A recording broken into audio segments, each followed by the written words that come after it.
Life seems to be full of questions, doesn't it? Where? What shall I have for breakfast? What am I going to do today? That is, unless you're in the Army, and then a lot of those questions are answered for you. But seriously, all of us face questions, small or large, all of our lives. And unfortunately, there's a tendency for us to become so involved with the little questions that we let the big ones go unanswered. Questions like, where did I come from? Why am I here? Where am I going? The scientific age in which we live has answered a lot of questions, but it has also raised questions in the minds of a lot of people. Questions and doubts concerning our heritage of faith in God. Questions that are vital to you and to me as individuals, to our nation, and to our civilization. Now, on this program, we make an honest effort to answer the questions that you send in, even though some of them get us into some pretty deep water. Here's one. It comes from a student. It says, Dear Dr. Moon, my question is this. If God created all things, and if God is perfect, why are there so many ugly creatures in nature? Well, that's a good question. And frankly, it's one that isn't too easy to answer. But part of the answer is in our point of view. Did you ever stop to consider what the animals in a zoo might think of the visitors to the zoo? It would be interesting to know, wouldn't it? Or if a flock of ducks had a beauty contest, do you suppose duck hunters would win any beauty prizes? No, I don't think so. Point of view is important. And maybe we can get a new point of view here in the laboratory. I'd like you to meet a friend of mine. His name is Linnaeus. Electrophorus electricus Linnaeus. Here at the lab, we just call him Joe. He isn't exactly what you'd call a raving beauty, is he? But he has his points. For one thing, he's quite a swimmer. Notice the wave motion of the long ventral fin. As the waves travel toward the rear, the eel is propelled forward. Reverse, the waves travel toward the head. How about ascending and descending? Well, to ascend, he merely starts waves at the center, which go both ways. And to descend, the waves start at both ends and work toward the middle.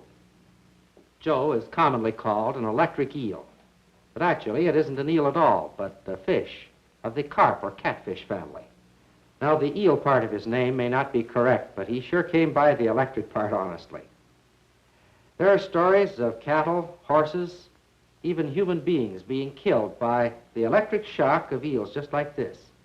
In fact, along the Amazon River, ranchers have lost so many cattle that they have what they call electric eel drives. They herd the eels into shallow water and then they kill them with their machetes. Oh yes, they have insulated handles on the machetes. Now, of course, electrical impulses can't be seen. But if we put an electrode at each end of the tank, we can hear the electrical discharge on a loudspeaker. Now, those gentle pulses are part of the eel's radar system. In some mysterious way, he uses them to locate his food. Now, so far as we know, all adult electric eels are blind. They have heavy cataracts on their eyes. Now, eels feed on small fish, and if it weren't for this radar system, they'd starve to death. Now, when an eel locates a fish or when he is disturbed, he puts out what we call the double whammy. This is a terrific shock that stuns anything in the water nearby. The only way you can describe Joe's table manners is to say that they're downright shocking.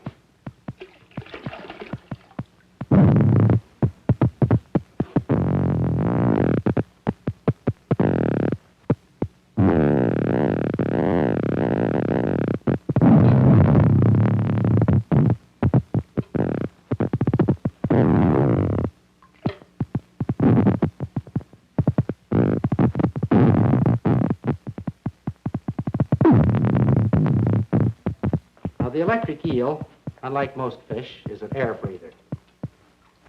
It must rise to the surface from time to time for air. For this reason, he can be quite comfortable out of water.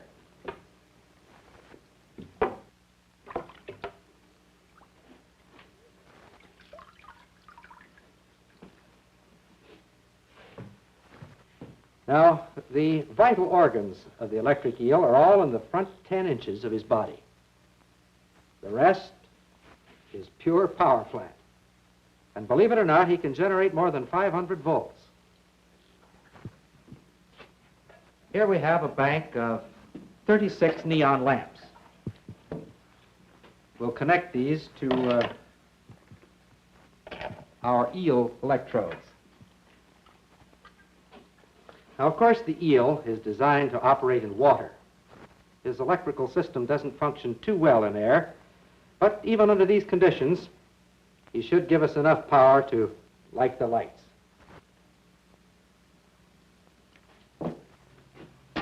For some reason, people seem to find it difficult to believe that a fish can put out any considerable amount of power. Even some of the folks here at the laboratory have been just a little bit skeptical about Joe's electrical prowess. And for that reason, we've asked a few of them if they wouldn't help us in an experiment. Will you have the group come in now, please? All right, Dave. You'd stand right over here, please. The rest of you just line up there. You're right over here, Mr. Humphrey. That's fine. Now, Dave, if you'll take this, please, and hold it in your right hand. Lloyd, you hold this one. That's fine. Now, everybody join hands. That's right. Now, you're connected in series. Now, there are 5 of you. That means that each of you will receive just 1/5 of the total voltage of the eel. Now, relax. We'll give you the low voltage tap first. You ready?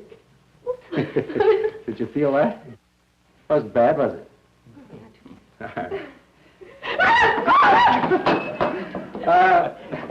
Ladies and gentlemen, I'd like to have you meet a group of confirmed believers in electric eels. Thank you very much. Now, where did that electricity come from? Strange as it may seem, the eel's electric tissue is made up of cells very much like the cells that make up the nerves of our own bodies. These cells are called electroplaques. Here is a crude model of one of these cells. Actually, the electroplaque is a tiny battery, 1/25 of an inch thick. Now, in a flashlight, there are 3 cells. Each cell generates 1.5 volts. 3 of them in series produce the 4.5 volts necessary for the lamp. The eel's battery produces 1/10 of a volt. 10 of them in series will produce 1 volt. Well, at this rate, it would take 5,000 of these to produce the 500 volts of the eel. Well, he's got them and then some. An eel like Joe here probably has 250,000 electric cells. Connect them in series, 5,000 of them, and you have the 500 volts. The rest of them are connected in parallel to build up the current capacity. Now, each one of these tiny batteries has an electronic switch controlled by a signal sent along the nerve fiber connected to it. When an eel wants to shock something, it throws hundreds of thousands of switches all at once just by thinking about it. But what to me is even more amazing is that when Joe's battery is run down, he can recharge them, all of them, in just 1,000th of a second. That's quite a power plant, isn't it? The eel's electrical system is composed of 3 main parts. The first is called the large electric organ. This is the source of the eel's main voltage. Now, the function of this organ, called the organ of Hunter, is still somewhat of a mystery, although scientists believe that in some way it works with the large organ in producing the double whammy. This organ, called the bundle of socks, is to me the most wonderful. It has been definitely identified as the source of those mysterious radar pulses.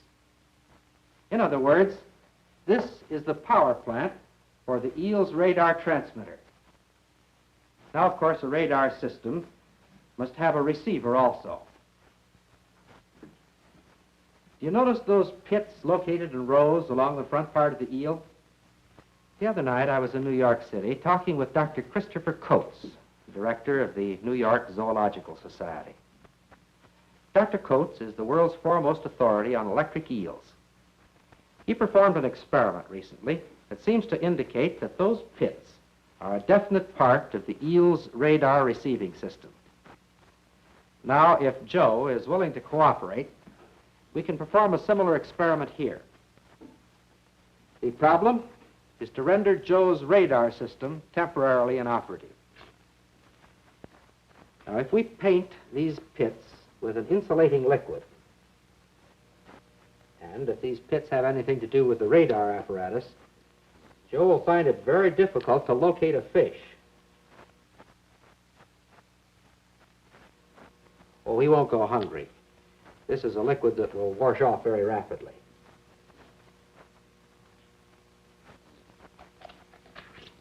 All right, Joe, let's go back into your tank.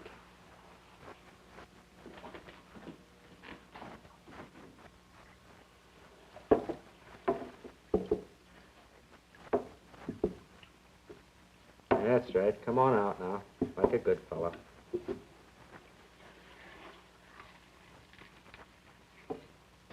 Now, we want to give him a good supply of fish.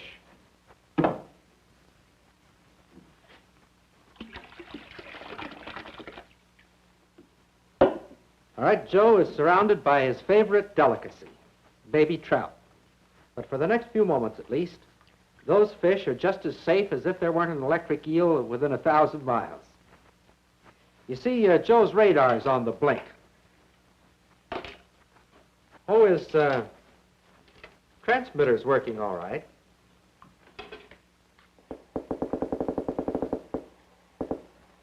He's still putting out those radar pulses. Actually, it's his receiver that's not operating. Now, let's think for just a moment about what that means. To a certain extent, we can locate objects with our ears. We can tell roughly the direction from which a sound is coming. But you know, if I were blindfolded, I'd sure hate to try to catch a greased pig simply by listening to its squeal. But this problem, compared to Joe's, is relatively simple. You see, sound travels 1,100 feet per second in air. But Joe's radar pulses travel at the speed of light, 186,000 miles per second. This means that an electric eel's radar system must be able to interpret time difference that is less than 1/1000th of a second. This is so amazing as to be almost beyond belief. Well, Joe, you're quite a fellow. You may not win any beauty contests, but you've given us a lot to think about. And I hope a new point of view. You know, I'm not certain that we've gotten to the bottom of that first question yet. I think there's something more important than Joe's good looks involved. Let's go back and look at that question again. Maybe we overlooked the important part. If God created all things, and if God is perfect, why are there so many ugly creatures in nature? If God created all things. You know, that's a question in itself. Sometimes you can best answer a question by asking one, so let's put it this way. If God didn't create all things. If God didn't create all things, where did Joe get his radar? Where did the electric eel get those hundreds of thousands of tiny batteries with their electronic switches and all the nerve fibers that are connecting them? In fact, where did electricity come from? Or life itself? So far as I know, the only answer is in the first 10 words of this book. In the beginning, God created the heaven and the earth. In the beginning, God. You know, if you have trouble explaining the world around us, starting with God as a creator, just try explaining the world without God. If we go far enough seeking the answer to any question, eventually we'll reach the place where God is the only answer. Now, here's another question. Dear sir, it seems to me that the Christian faith is unscientific. The scientific method demands that we approach a subject without bias or preconceived ideas. But Christianity begins with the demand that we believe in a God we have never seen. How do you reconcile these facts? Now, in problems of this kind, there is a real danger in oversimplification, both in asking the question and in answering it. Some time ago, a gentleman came up to me and said, Mr. Moon, I'd like to ask you a question. Do you believe there is a God? I said, yes, I do. Then, with the air of one who had settled all the problems of the universe, he said, show him to me. Well, I said, I'd like to ask you a question. Do you believe that you have brains? He said, why, yes. And then, borrowing his same gesture, I said, show him to me. Well, now, probably we were both guilty of oversimplification. You know, somehow I can't help but feel that there's more evidence in the world that there's a God than there is that that fellow has brains. Back to the letter. Maybe we have some oversimplification in the question. It speaks of the scientific method. Now, it's not easy to describe the scientific method in a single sentence. Whole volumes have been written on the subject. Here's one, it's called The Principles of Science, described as a treatise on logic and the scientific method. There are chapters on deductive reasoning, disjunctive proposition, indirect method of inference, induction, combinations, permutations, theory of probability, philosophy of inductive inference, units, standards of measurement. To say the least, the scientific method is quite complicated. I suppose we could describe it roughly by saying that first we approach the facts without bias, without prejudice. As a second step, we develop a theory that seems adequate to explain those facts. And then, the third step, we examine the theory. We test it in the light of knowledge that's been established in other realms of scientific investigation. You know, on the surface, it would seem that there's just no room for faith or belief in the scientific method. Perhaps this is the reason why some are so loud in their demands that we give up our faith in God as unscientific. But you know, I'm not at all sure that faith is unscientific. If a mathematician were to start without a pretty good bias in favor of the general idea that 2 times 2 equals 4, he wouldn't get very far, would he?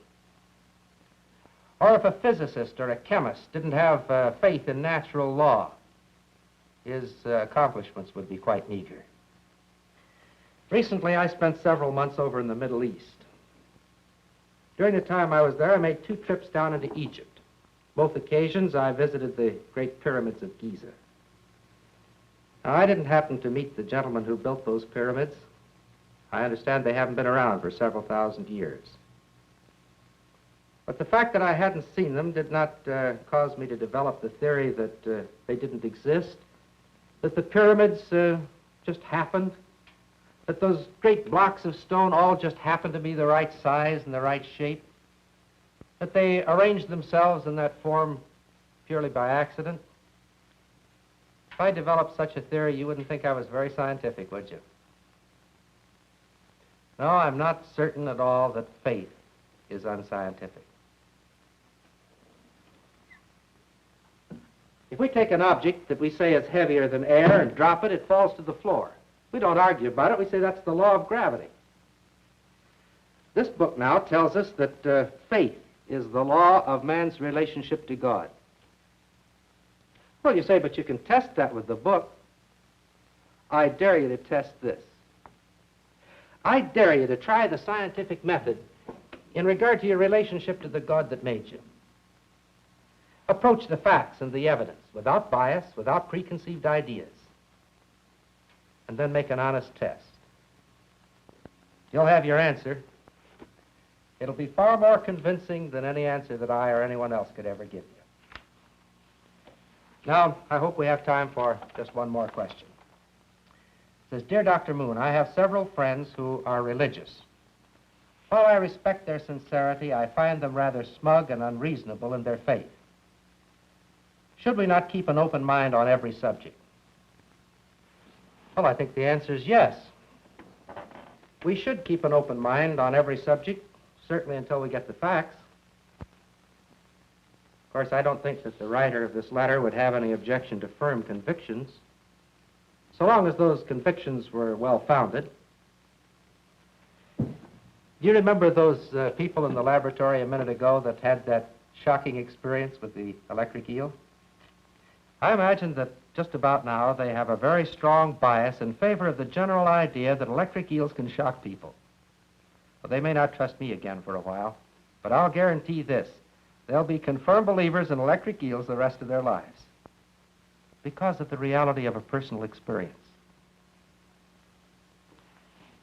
Now, these friends of yours, you say they seem smug and unreasonable in their faith. Have you ever considered this? Maybe they seem smug and unreasonable merely because they are thoroughly convinced, because of the reality of a personal experience with God, an experience which you may not have had. Maybe their minds seem closed merely because once they were truly opened. Now, we've chosen these particular questions for a very special reason. It's because these questions were once very real to me. As long as I can remember, I've had a consuming interest in science. And as I got a smattering of knowledge in a few scientific fields, I began to doubt, wondering even if there was a God. I was continually torn between doubt and faith. Finally, I got to the place where I felt I just had to know. And at that time, I prayed this prayer. Oh, it was a confused prayer, I know that. But I said, God, if there be a God, I've got to know. And if believing is the way to know, I'm willing to believe. And then I made this promise. I said, God, if this doesn't work, if this doesn't change my life, I'll spend my life just as far away from a church and a Bible as I can get. But if it does work, I'll spend my life telling others about it. That's why I'm telling you. It's because he that believeth on us hath everlasting life.